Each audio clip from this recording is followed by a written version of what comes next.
ফেব্রুয়ারিতেই ত্রয়োদশ জাতীয় সংসদ নির্বাচন। সারা দেশ প্রস্তুত হচ্ছে একটি অবাধ, সুষ্ঠু ও গ্রহণযোগ্য নির্বাচনের জন্য। ভোটের হাওয়ায় কি ভাবছেন সাধারণ মানুষ থেকে শুরু করে আগামীর জনপ্রতিনিধিরা, সে কথা জানাতে ডিবিসি নিউজের ইলেকশন এক্সপ্রেস ছুটে যাবে সবগুলো সংসদীয় আসনে। আজ সারাদিন আছে সংসদীয় আসন 13, নীলফামারী 2-এ। স্বাগত জানাচ্ছি সিএসআরএম ডিবিসি ইলেকশন এক্সপ্রেসে। আমার সঙ্গে এই মুহূর্তে যুক্ত আছেন এনসিপির জেলা কমিটির পক্ষ থেকে। আমি যেটা এইরকম লোকদেরকে নিয়েই গঠিত একটি দল, সেটা হচ্ছে যে এনসিপি, জাতীয় নাগরিক পার্টি। এই জাতীয় নাগরিক পার্টি ইতিমধ্যেই সারা বাংলাদেশে সাড়া ফেলেছে। বিশেষ করে নীলফামারী 2 আসনে জনগণের আকাঙ্ক্ষা যে তারা এখন আর অন্যায়কে প্রশ্রয় দেবে না, তারা এখন আর চাঁদাবাজ কোনো দলকে পছন্দ করে না। তারা ইতিপূর্বের অনেক রাজনীতিবিদদেরকে দেখেছে, অনেক দলকে দেখেছে। এখন তারা নতুন রাজনীতিবিদদেরকে তারা পছন্দ করতেছে এবং এনসিপি, এই কারণেই তারা এনসিপিকে বেশি পছন্দ করতেছে। কাকে মনোনয়ন প্রত্যাশা করছেন? কে হতে পারে যোগ্য প্রার্থী আপনাদের? আপাতত আমাদের জেলা কমিটির সিদ্ধান্ত মোতাবেক সবাই সম্মতি দিয়েছে আমাকে প্রার্থী হিসাবে। আর কেন্দ্র এটা নির্ভর করবে, কেন্দ্র এটাকে কীভাবে কেন দেওয়া হলো, কি করতে পারবেন আপনি এই আসনটির জন্য, কি করেছেন সাধারণ মানুষের জন্য? আমরা সাধারণত মানুষের জন্য যে কাজগুলো করি সেটা হচ্ছে যে মানুষ যাতে, এই নীলফামারী একটা সম্ভাবনাময় এলাকা, এইখানকার মানুষ বাইরের জেলায় কাজ করতে যায়। আমরা এনসিপির পক্ষ থেকে ঘোষণা দিতে চাই যে বাইরের লোকজন এসে, অন্য জেলার লোকজন এসে এইখানে কাজ করবে। আমরা নীলফামারীকে একটা উন্নয়নের রোল মডেল হিসাবে দেখতে চাই এবং এইখানকার কোনো মানুষ যেন আর চিকিৎসার অভাবে কাটতে না হয়, কোনো বেকার যেন হতাশায় ডুবে নিমজ্জিত না হয়। আমরা নীলফামারীকে একটি শিল্প অঞ্চল গড়ে তুলব।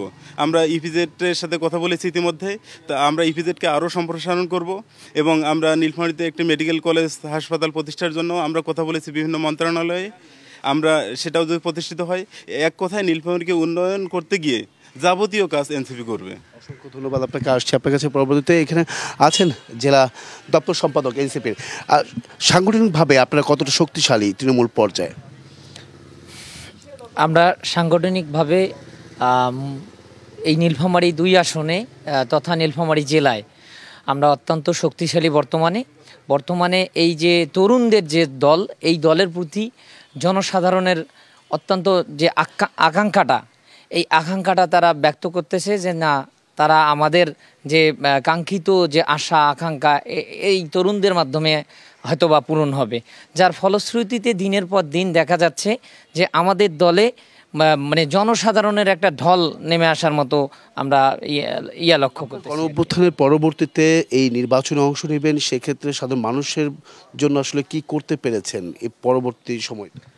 জি, আমরা ন্যায় এবং ইনসাফের ভিত্তিতে বিশেষ করে এনসিপি নীলফামারী জেলা চায় যে যেন একজন প্রতিনিধির কাছে যেতে না হয়, প্রতিনিধি তার কাজ পর্যন্ত পৌঁছায়। আমরা দেখি যে ভোটের সময় আমরা দাঁড়ে যাই, কিন্তু ভোট শেষ হলে আমার দাঁড়ে আসতে হবে।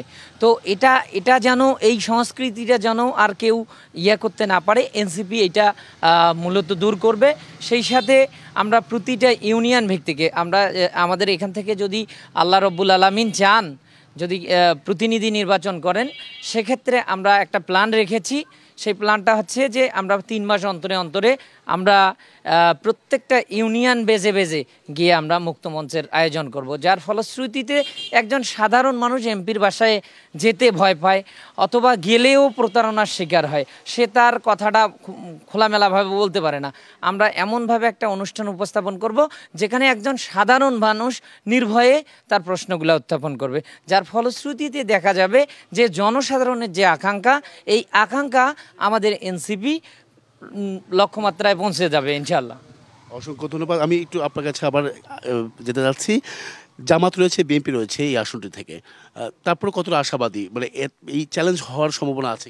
আমরা শতভাগ আশাবাদী। এই কারণেই বলবো, ইতিপূর্বে এখানে নুরুন নবী আহমেদ নামে একজন এমপি ছিলেন 2 টার্মে এবং 2001 সাল থেকে 2024 সাল পর্যন্ত আওয়ামী লীগের আসাদুজ্জামান নূর সাহেব ছিলেন। তো আমরা দেখেছি তাদের শাসন আমল। এখন এই এলাকার আমরা প্রতিটা দাঁড়ে মানুষের কাছে গিয়েছি। মানুষরা আমাদেরকে এই জন্যই সাপোর্ট করতেছে, তারা নতুন রাজনীতিকে বেশি, বন্দোবস্তটাকে বেশি পছন্দ করতেছে। তারা আর ওই পুরাতন ধ্যান ধারণায় বা এইগুলোতে বিশ্বাসী না, তারা নতুনত্বর ছোঁয়া চাচ্ছে এবং তারা অন্যায়, জুলুম, নির্যাতনের বাইরে একটা রাজনীতি প্ল্যাটফর্ম চাচ্ছে। এই কারণেই আমরা শতভাগ আশাবাদী। এই গণ অভ্যুত্থান হওয়ার পরবর্তীতে আপনারা কি ধরনের কাজ করেছেন এই আসনটির জন্য? আমরা মানুষের বিশেষ করে যারা অসুস্থ রয়েছে তাদের চিকিৎসা সেবা শতভাগ নিশ্চিত করার জন্য আমরা প্রতিটা ওয়ার্ড পর্যায় পর্যন্ত আমরা গিয়েছি এবং যারা অসহায় রয়েছে, যারা শিক্ষিত অথচ চাকরি পাচ্ছে না, তাদের যথাযথ চাকরির ব্যবস্থার জন্য আমরা ব্যবস্থা করেছি এবং আমরা আশ্বাস এবং বিশ্বাস রাখি যে আগামীতে যদি আমরা এনসিপি নীলফামারীতে হয় তাহলে নীলফামারীর কোনো লোক জেলার বাইরে গিয়ে চাকরির সন্ধান করতে হবে না, এই জেলাটাই হবে উন্নয়নের একটা অসংখ্য ধন্যবাদ আপনাদের দুজনকে আমাদের সঙ্গে এতক্ষণ যুক্ত ছিলেন।